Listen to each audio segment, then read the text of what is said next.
bienvenue sur l'art du fait maison. Aujourd'hui commence une période que j'apprécie beaucoup, c'est la période de fermentation et spécialement une fermentation extraordinaire qui est la fermentation du piment d'Espelette. Alors, le piment d'Espelette, c'est un poivron, la même famille que les poivrons, un tout petit peu fort, je pense que je n'ai pas besoin tellement de le présenter. Contrairement à ce qu'on pense, ça pousse très très bien dans nos jardins, c'est très facile, il est beaucoup plus rapide que la majorité des autres poivrons. Et l'Espelette séchée, on en fait toute une histoire pour ses valeurs gustatives, mais on a oublié de penser que lorsqu'il est fermenté, il va transformer cette sauce un petit peu piquante en quelque chose d'extraordinaire.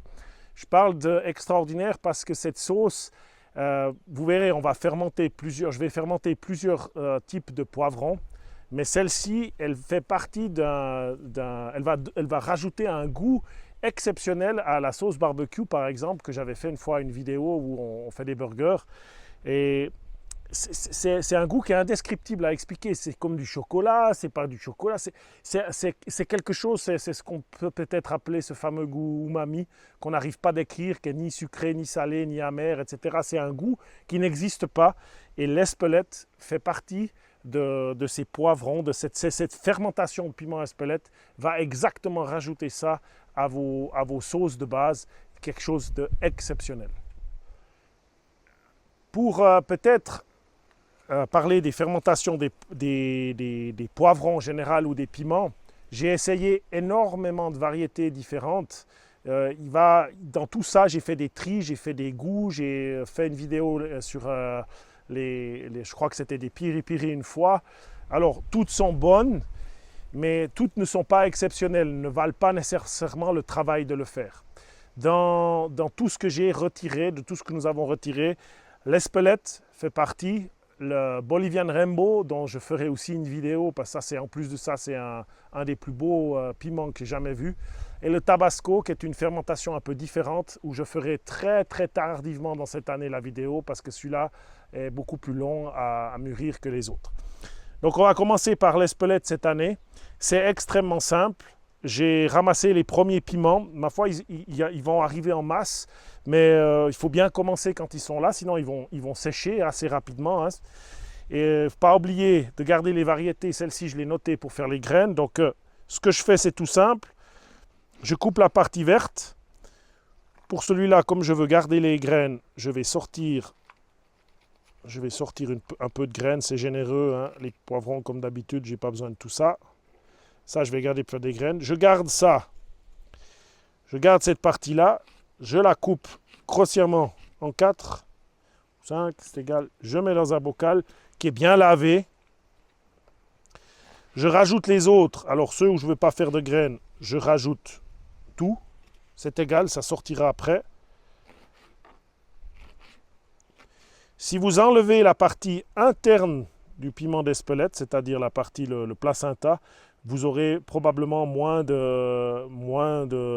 ça sera moins fort, la sauce sera un petit peu moins forte, mais on veut quand même qu'elle soit un peu forte. Alors, je fais ça rapidement avec tous les poivrons que j'ai récoltés, tous les piments. Donc le bocal, lorsqu'on fait une fermentation lactique, il faut juste qu'il soit propre, lavé au savon, il n'a pas besoin d'être stérilisé, hein, ce n'est pas le concept de la fermentation lactique. Alors maintenant, ce qui va se passer, c'est ça. Je vais commencer avec ça, j'en ai déjà beaucoup qui mûrissent, ce bocal va être rapidement rempli, probablement dans la semaine qui vient. Pourquoi je commence avec ça? Parce que justement, comme ça sèche avec le soleil, le piment d'Espelette va perdre toute sa chair et toute son eau. Donc le but, c'est aussi qu'il soit conservé le plus frais possible pour faire cette fermentation.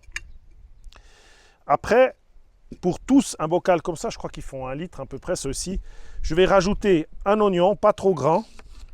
J'en mettrai plus après dans la fermentation, je mets juste ça et 3 petites gousses d'ail. Ça, c'est simplement parce que j'aime bien avoir ce petit goût c'est ma recette, on pourrait fermenter sans ça, c'est pas obligatoire. C'est juste parce que l'oignon fermenté et l'ail fermenté, ça rajoute quelque chose. L'ail et l'oignon, c'est la vie, hein. C'est tellement bon. Alors, ça va rajouter juste ce qu'il faut pour ma recette, mais vous pouvez essayer sans ça, pas de souci, ça sera bon aussi. Je vous conseille de ne pas trop en mettre, là l'oignon était bien grand, mais il va falloir que je remplisse tout ça. Alors je commence avec ça, et je vais pendant une semaine rajouter des poivrons et rajouter une partie d'eau. Alors l'eau, c'est toujours la même chose. En tout cas, en ce qui concerne ces sauces fortes, je mets 3% de sel. 3% de sel dans l'eau. Ça veut dire que là, j'ai un demi-litre d'eau, donc 500 grammes d'eau. J'ai mis 15 grammes de sel. Je le dilue bien et je couvre mes poivrons.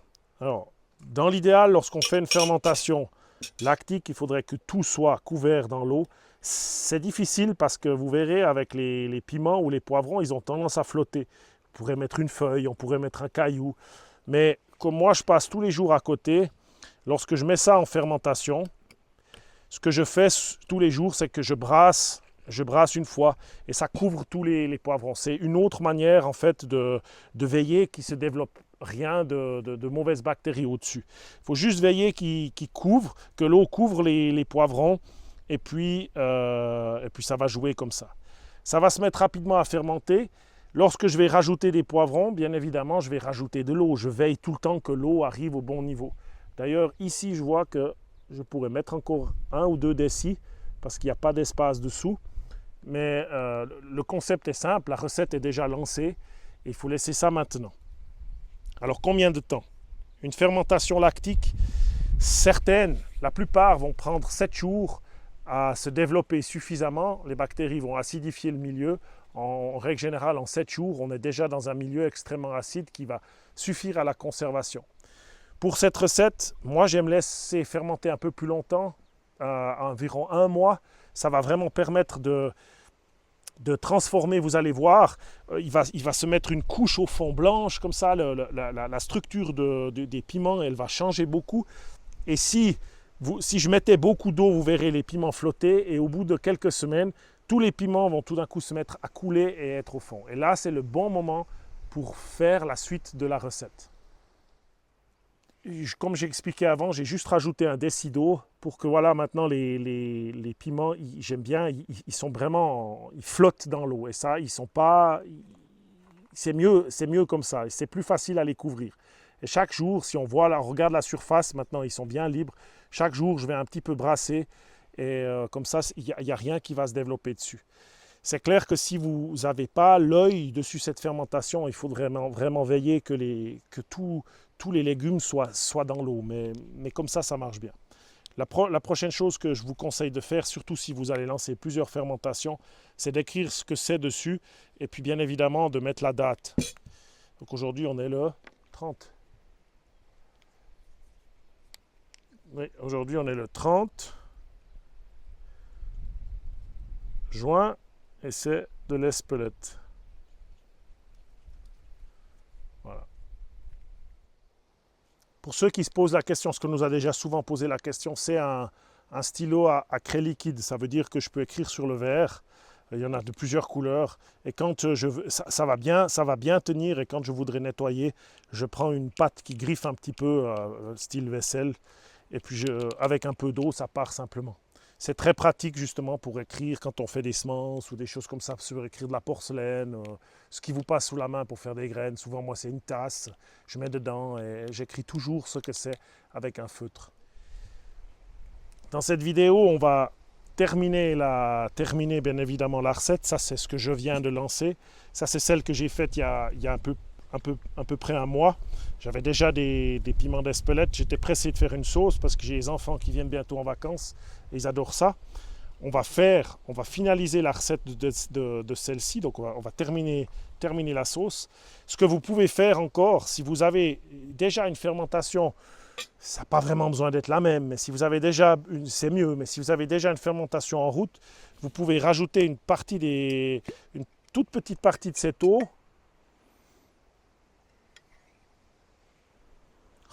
Qui sent tellement bon. Vous pouvez juste mettre un tout petit peu là-dedans et ça va immédiatement vous plonger un nombre incalculable de bactéries. Et avec ça, vous n'avez aucun souci que ça tourne mal. Celle-ci, j'en avais pas, je l'ai faite sans, donc ça a bien été aussi. mais celle-ci ira encore plus vite parce que maintenant je viens d'inoculer les bactéries lactiques qui vont faire le travail beaucoup plus simple.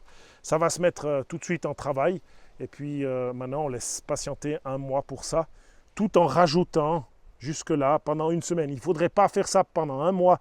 Il faut éviter de rajouter tous les jours un petit truc, tous les jours un petit truc. On veut pas aller mettre toujours des germes d'autres que vous avez partout. Vous faites une nouvelle récolte, et puis je pense en une ou deux fois, vous arrivez à remplir votre bocal, c'est bon. Mais faites-le dans la semaine qui vient maintenant. Parce que généralement, quand vous commencez la récolte, vous avez déjà des piments d'Espelette qui sont rouges, encore un petit peu verts, et ils vont tourner dans les quelques prochains jours, et vous pourrez rajouter ça.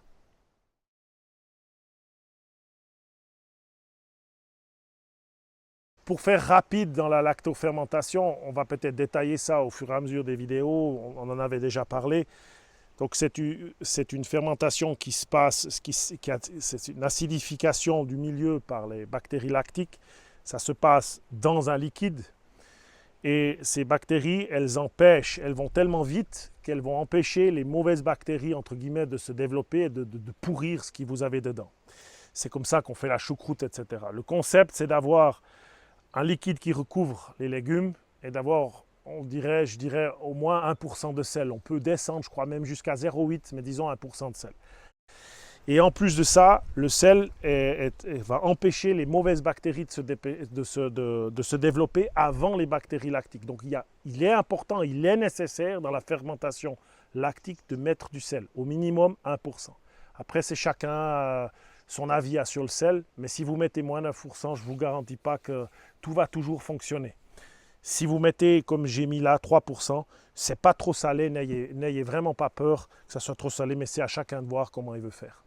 Dans la lactofermentation, c'est clair que là, j'ai des bocaux qui sont complètement hermétiques quand c'est fermé. Ça va développer du CO2.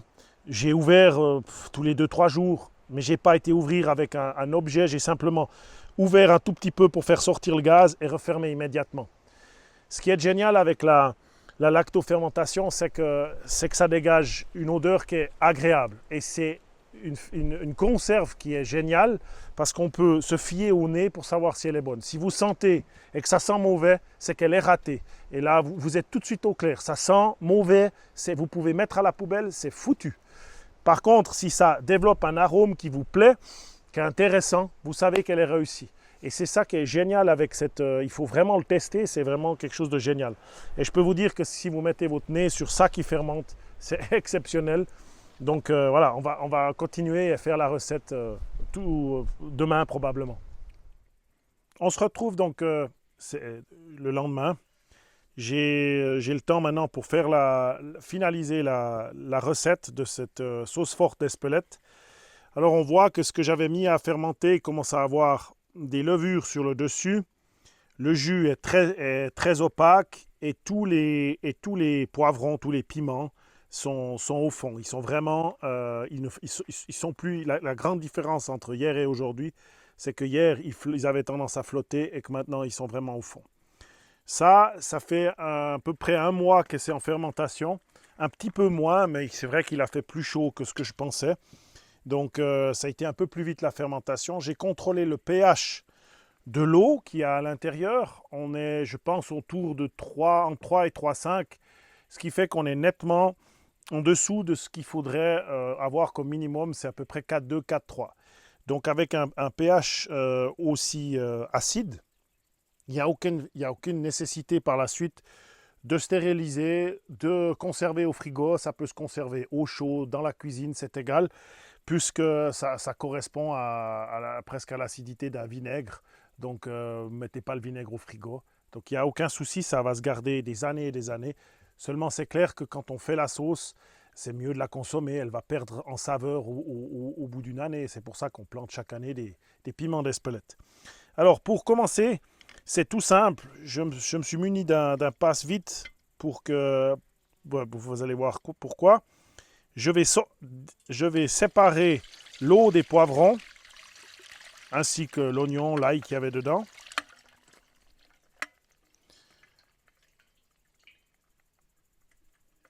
Et le but, c'est de sortir la pulpe du piment. Alors on égoutte bien.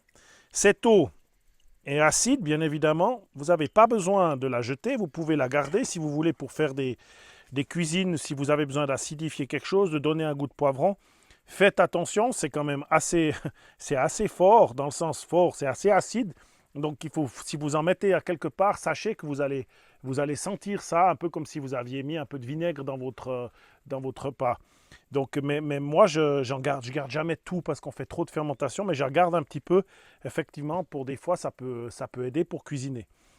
Ça peut aussi, là maintenant comme elle est fraîche, je pourrais faire par exemple une moutarde avec ça, utiliser pour lancer une fermentation de moutarde. Ça peut être une bonne idée, ça peut changer la base. On prenait dans notre recette, dans la vidéo, c'était sur la moutarde, c'était du jus de choucroute. Mais pourquoi pas prendre ça? Ça va fonctionner très bien. Cette eau aujourd'hui est très active et elle pourrait lancer d'autres fermentations facilement. Alors, maintenant je vais simplement passer ça au passe-vite. Alors c'est un travail de longue haleine, parce qu'il faut vraiment tout sortir, tout broyer.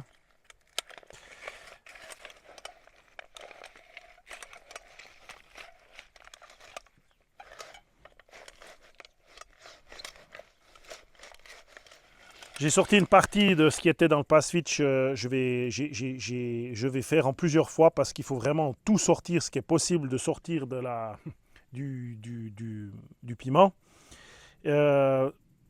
C'est clair, ça sent, c'est extrêmement bon. On m'a posé la question pourquoi je ne fais pas tout dans un blender. C'est parce que moi je ne veux pas passer les graines avec. Alors les graines dans la fermentation, elles ont tout leur intérêt. Mais si vous les aviez toutes enlevées, éventuellement vous auriez pu absolument tout blender. Si dès le départ de la fermentation, on retirait toutes les graines, éventuellement, on pourrait effectivement blender tout ça. Mais au passe-vite, vous allez avoir pratiquement plus que de la pulpe sèche. Mais c'est clair, ça prend un peu de patience et un petit peu de travail pour sortir tout le jus qui contiennent ces piments. Une fois que tout est passé au passe-vite, j'ai retiré ce jus avec de la pulpe.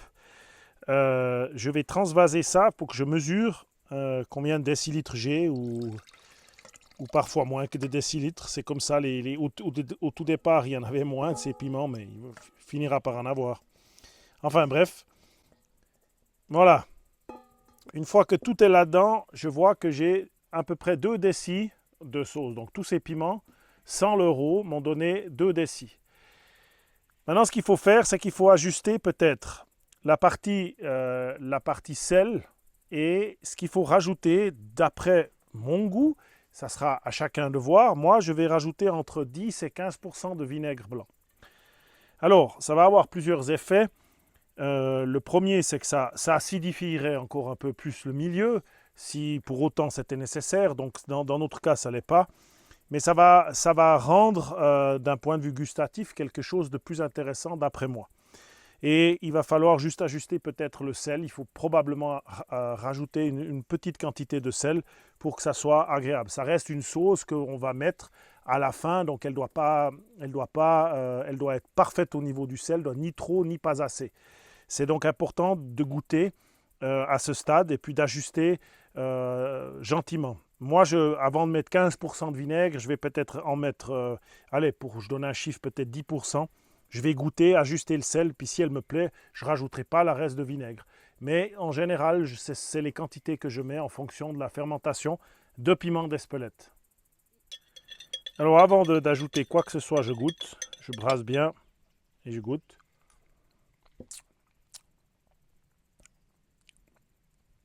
Il manque du sel, évident. Et il manque le petit bout de vinaigre. Alors, je vais commencer. Là, j'ai 20 ml de vinaigre. Donc 10% des 2 décis. Je vais le rajouter. Et puis, mettre une pincée de sel. Il manquera encore. Là. Prendre une autre cuillère, oui. Propre. Et je dilue bien tout ça. Ça peut prendre 2-3 fois pour ajuster le sel. Alors c'est clair que si c'est très fort, goûter, c'est pas toujours évident. Ah, mais le vinaigre, c'est super nécessaire là-dedans. C'est hallucinant. Elle a complètement changé déjà. vraiment fantastique.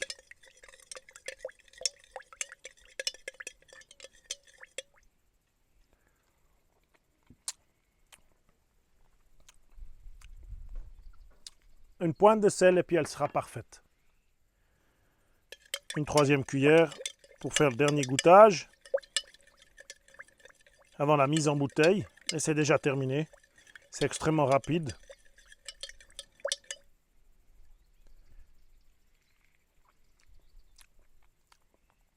C'est parfait. Donc la bouteille, elle est lavée, elle est propre. Je mets dedans.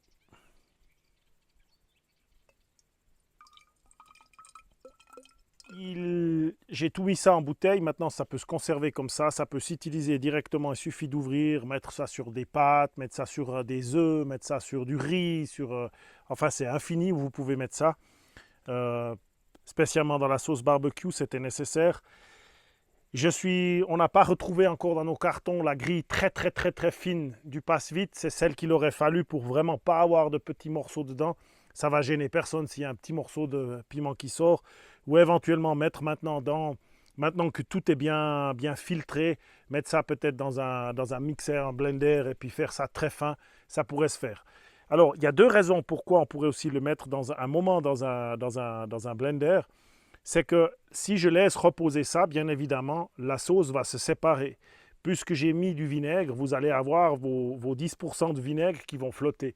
Ce n'est pas vraiment grave parce qu'avant utilisation, vous faites juste un coup comme ça et c'est tout bon, elle est prête à utiliser. Si vous voudriez émulsifier ça, on pourrait mettre des humidifiants, on pourrait faire plein de choses totalement inutiles. Et ça va très bien parce qu'elle est assez liquide. Vous la secouez avant d'utiliser. Elle est vraiment, c'est facile quoi. Vous faites ça. Je voulais quand même venir goûter parce que ça, il ne faut jamais louper cette occasion. Non, c'est la meilleure partie de la vidéo comme d'habitude. Quand il y a des bonnes choses. Et puis, on est un petit peu désolé pour la luminosité. C'est clair, aujourd'hui le soleil est très fort.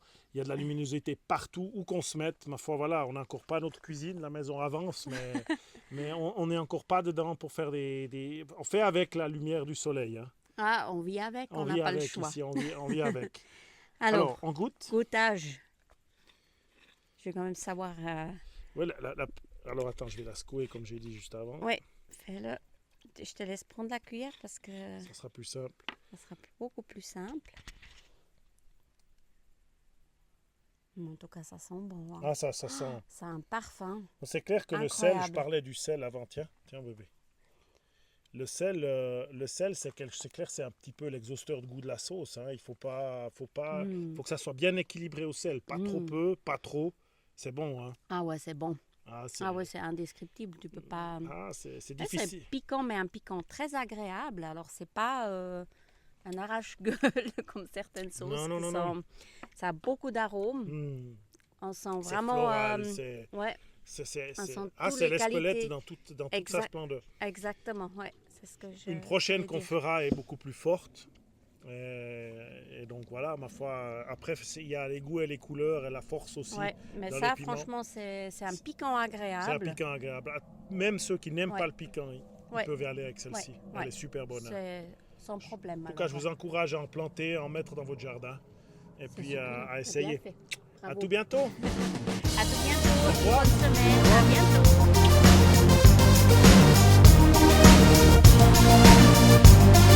bientôt.